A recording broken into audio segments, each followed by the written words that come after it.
3. Langsung aja pembukaan dari jenengan sekalian. Oh, langsung ya. Ya, assalamualaikum warahmatullahi wabarakatuh. Perkenalkan, nama saya Jeffries. Di sini saya dokter hewan penanggung jawab di Bintang Ternak Farm Banyumas. Perawatan keseharian boleh diceritakan, Mas? Kalau perawatan kesehariannya biasanya sapi-sapi rutin diberikan obat cacing, Mas, setiap 3 bulan sehari. Lalu ketika ada sapi baru masuk, kita juga ada SOP kedatangan yang meliputi pemberian ATP itu untuk mengganti energi yang hilang di perjalanan, lalu juga pemberian vitamin itu memang rutin setiap ada sapi yang masuk di sini gitu.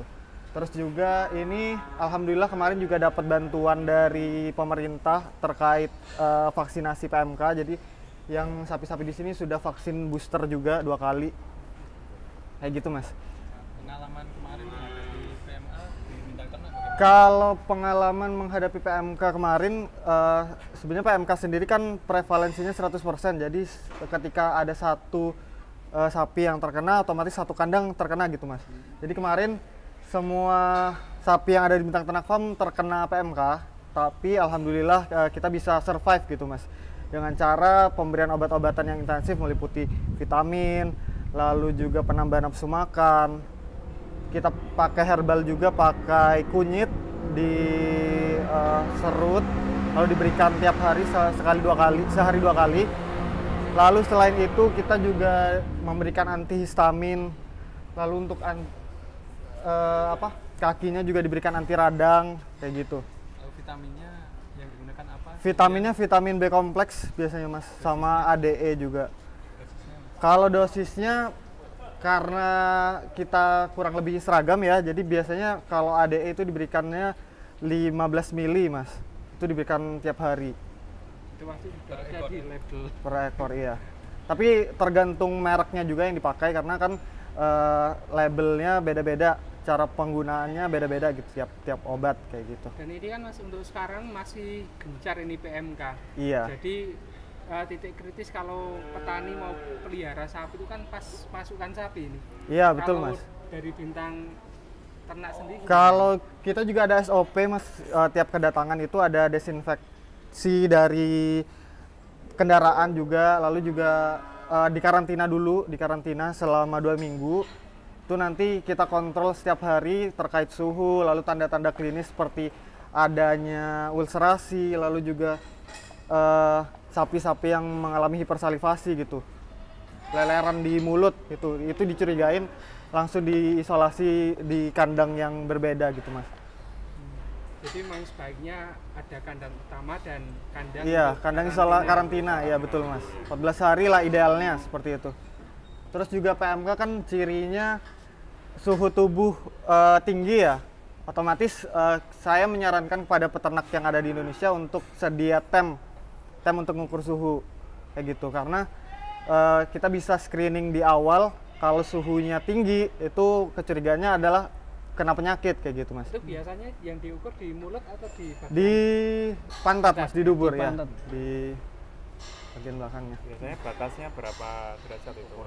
Kalau normalnya 38 sampai 39 itu masih normal, Mas. Tapi kalau ketika suhu sudah 39,5 atau 40, 41 bahkan itu kita curigain ada penyakit gitu, Mas.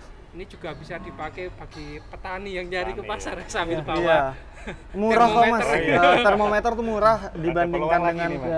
resiko Jualan yang termometer ya. dihadapin Di gitu. Bintang Ternak juga jualan obat sama termometer juga. Nanti akan jualan juga. Sementara penggunaannya masih untuk pribadi dulu. Dan ini kalau saya amati sapi-sapi di sini belenduk-belenduk ya. Iya. Resepnya gimana ini, Pak Dokter?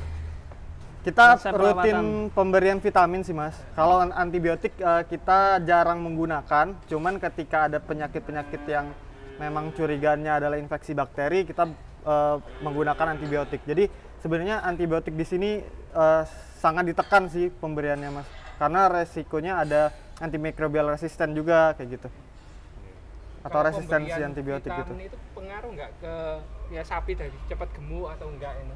Sepengalaman saya di Bintang Ternak Farm ini pengaruh mas, palatabilitasnya meningkat gitu. Cukup tinggi. Pemberian vitamin juga bukan hanya lewat injeksi, tapi juga diberikan melalui campuran pakan dan minum gitu.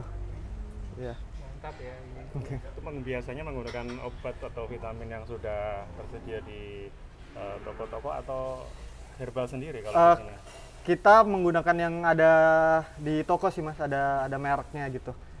Kalau untuk herbal biasanya penggunaannya pakai kunyit itu untuk merangsang palatabilitas, itu sangat pengaruh sih mas. Cukup bagus juga ya. Iya. Artinya teman-teman. Kalau sapi nggak kurang nafsu makan itu gimana dok? Kalau kurang nafsu makan biasanya kita screening dulu. Kenapa penyebabnya? Bisa juga dia kurang nafsu makan karena stres. Bisa juga karena ada luka di tubuh. Bisa juga karena ada luka di mulut. Jadi harus dicek dulu. Lalu bisa juga karena ada infeksi bakteri atau ada infeksi virus. Itu kan juga mengurangi palatabilitas. Jadi kita harus screening dulu mas. Apa penyebabnya, baru setelah tahu kecurigaan penyebabnya apa baru kita obatin kayak gitu. Biasanya diare juga itu kan mengarahnya mungkin ada koksidia atau juga dari bakteri kayak gitu. Apa nggak pengaruh sama makanannya yang kurang enak itu? Bisa Itu juga nggak? kenapa? Bisa juga nggak? Karena makanannya nggak enak itu. Bisa juga. Bisa mungkin ada campuran-campur. Kan kita kalau ngomongin konsentrat kita kan bikin tiap hari ya. Bikin sendiri ya? Ya bikin sendiri. Bikin sendiri tiap hari, terus juga ketersediaan bahannya itu tergantung dari pemasok gitu. Ada yang pernah kita kejadian dapat ampas yang kurang baik, jadi dampaknya adalah ke makanan yang dimakan oleh ternaknya jadi kurang bagus gitu mas. Kemudian ini untuk masalah kebersihan kandang ini Pak Dokter, gimana ini? Kalau Biasanya kebersihan banyak kandang- lalat juga ya. Iya. Ini nggak ada lalat di sini, gimana ini? Resepnya dok? Kalau kita kan juga pemberian prebiotik ya mas, itu bisa prebiotik. buat iya prebiotik. Disemprot ya? Enggak, lewat Di makannya. makanannya itu Oh, iya, dicampur. iya. Dicampur probiotik itu pengaruh ke Kotoran ya? kotoran jadi lebih wangi gitu. Walaupun nggak wangi banget tapi setidaknya amoniak juga berkurang gitu. Itu yang pertama. Terus kedua, kita juga rutin membersihkan kandang itu dua kali sehari mas. Pagi sebelum diberi makan itu dibersihkan, lalu sore juga sebelum makan sore dibersihkan kandangnya. Lalu dimandikan juga rutin untuk sapi-sapinya, jadi bisa dilihat jarang banget ada kotoran yang nempel di pantatnya. Dan sirkulasi udara cukup bagus di sini. Cukup bagus. Iya, karena kandangnya terbuka gitu. Buka, ya. Itu temboknya dijeboli tuh. Iya. Jodos, Memang ya. sudah terancam. Pengalaman Mas Dokter ini untuk menangani sapi yang terkena PMK, langkah awalnya apa? Kalau PMK kemarin sih kita biasanya penyemprotan menggunakan cuka mas, cuka di daerah mulut sama di daerah kaki. Karena kan ya PMK sendiri, virusnya sendiri itu bertahannya di pH normal, di pH 6. Tapi ketika dia kena asam atau kena basah itu bisa inaktif. Jadi kita menggunakan cuka, itu yang paling mudah dan paling gampang dicari. Selain itu, selain cuka ya mas, bisa juga pakai asam sitrat. Ya itu. Terus untuk meningkatkan palatabilitasnya, kita pakai herbal dengan kunyit. Lalu juga untuk mengatasi infeksi sekunder, kita pakai antibiotik. Biasanya kemarin pakai antibiotik long acting yang withdrawal time-nya itu 5 hari. Mantap sekali. Dan Karena ahlinya, jadi penanganannya tepat ini ya. Yang saya Kemudian lihat tuh rasanya jadi- juga bagus nggak? Biasanya kalau bekas memang kan agak dengklek atau jalmo ya. bagus-bagus ya. Bagus Iya, ya. alhamdulillah. Atau banyak yang retak-retak ya Mas Tri, Iya Pak? biasanya.